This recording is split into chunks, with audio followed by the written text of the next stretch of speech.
Brother, tension ஆகாத brother. அதான் நான் எதுக்கு வந்திருக்கேன்னு சொல்ல வரேன்ல, அதை நீ கேளு.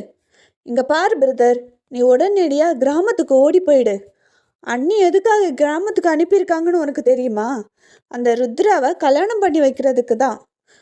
அவங்க பாட்டிக்கு உடம்பு சரியில்லைன்னு பொய் சொல்லி அவங்கள அனுப்பி வச்சிருக்காங்க பிரதர் அப்படின்னு சொன்னான். இதை கேட்ட ஆஜூன் ஷாக் ஆகி, டேய் என்னடா சொல்லிட்டு இருக்க?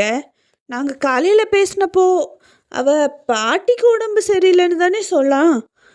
கண்டிப்பாக அவளுக்கு இந்த கல்யாணத்தில் விருப்பம் இல்லாமல் எப்படி கல்யாணம் பண்ணி வைப்பாங்க?